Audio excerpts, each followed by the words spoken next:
Cheff Center got its start back in 68, 69. There is the Ted Cheff Foundation. That's actually how we got started. And the foundation wanted to do something with horses and children preferably, and they hired Lyda McGowan. And Lyda McGowan really is the one who spearheaded Cheff Center and actually the national organization as well, which is PATH International. A lot of the industry was started right here. This was the first premier accredited center. This was the first place where you came to learn how to be an instructor.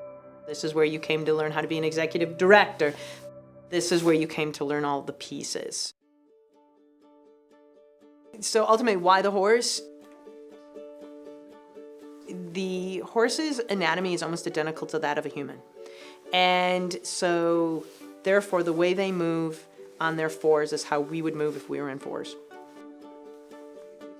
The human has 25 possible expressions, facial expressions. The horses have, I believe, like 17. So they're the next animal in line to have the most. 98% of their communication is nonverbal body language. So they pick up on our nonverbal body language. So that's how they survive in the wild, right? So they will give automatic feedback and interaction with any client. They just seem to know when they're not supposed to be a real horse.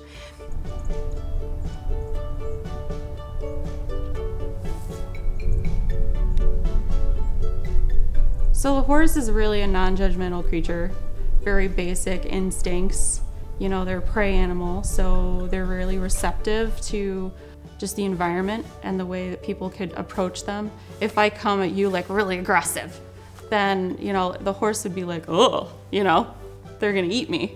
And so they kind of back off. So it's a really good way to like explain to people like how they could come across to others, or as like a, just a sympathetic kind of ear, you know, if somebody comes up and they're kind of just down and depressed. I mean, horses, they're not gonna judge you maybe the way people do. And so they can kind of work with them and find like a common ground and a little peaceful place.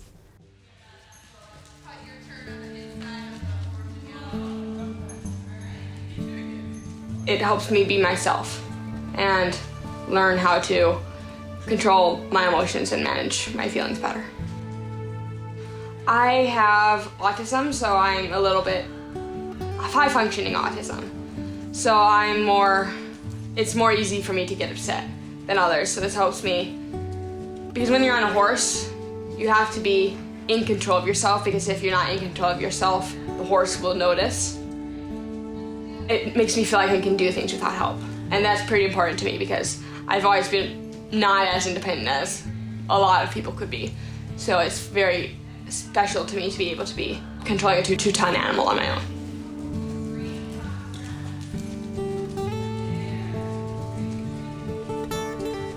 I went to an occupational therapist for a while. It helped a little, but then it didn't stop helping, and I got used to get aggressive a lot. But as I started coming here, it started getting better, because you can't really get aggressive against the horses, because that's not nice.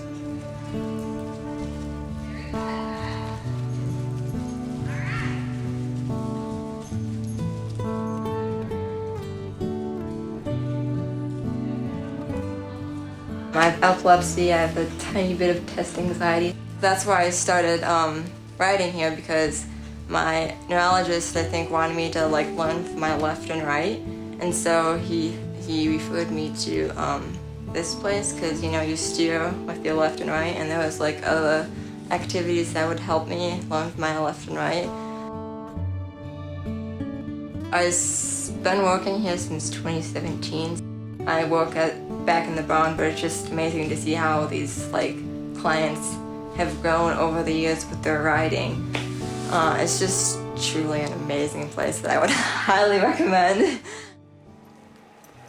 All right, so let's make sure that we still have those circles on the pattern. We also have the Read and Ride Roundup program, where we work with the Gull Lake schools, and they come in here as a pull-out program, and we're working, that's considered an equine-assisted learning program, and they're working to improve their reading skills. These are kids that are below the reading levels, and we're trying to get in front of that. So there's a multidisciplinary team of the teacher as well as our programming, and they're constantly moving. Like a giant T. And we're doing 10 quick. 1, 2, 3, 4.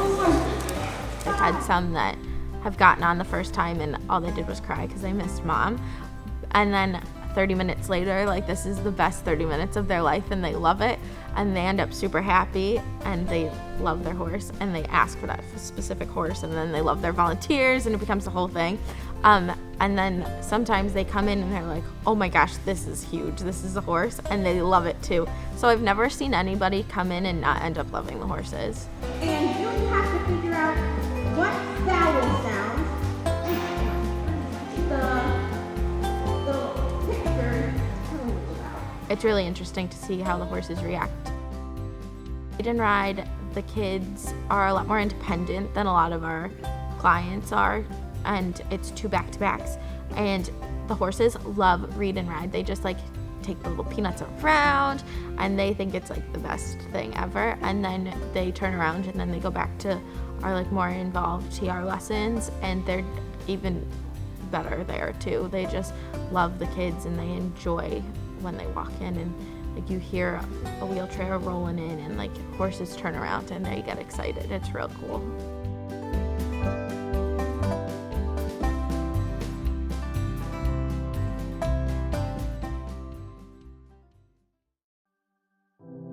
I've had many, many great experiences, but the one that tears at the heartstrings is a 2-year-old little girl coming here because her speech therapist just couldn't break through this wall. She just would not talk.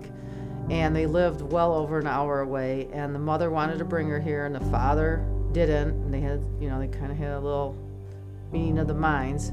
Well, one day I'm here all alone, and they came early in the morning for their treatments. And I hear this dad yelling. I don't know what's going on. I'm in my office. I don't know what's going on. So I go up to the front and I'm like, are you okay? And he was crying. And he's looking out from our viewing area. He's looking at his daughter and he goes, she's talking. I didn't realize it, but she was talking on the way up and I'm watching her and she's talking in the arena. Well, she had one experience a week before that, and no one really thought much about it, but on the way here the next week with her father, she was saying the name of her horse, Bonnie. And her dad didn't know what that meant. What does Bonnie mean? And he didn't really know if it was Bonnie or what it was, but when her instructor came to get her, she said, clear as a bell, I want Bonnie, and that was it. And we never saw them again. That was it. Horses are really great, and the people are phenomenal. They understand like me more than I think even most of my parents might.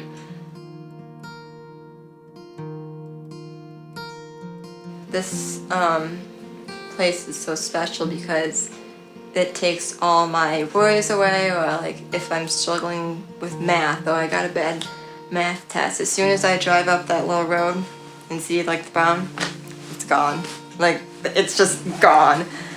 And like, it's just so, that's why I love this. It's so special to me because this is kind of my place where I get to forget about like how bad I did on a math test, or like how I'm struggling with homework or whatever. This is just the place where you just, it goes all away like that. I don't know, and I love hanging out with the horses because they each have their little quirks and stuff. So yeah, that's why this is so special to me. You can't tear it away from me. So yeah, it's kind of like my safe haven when I come here.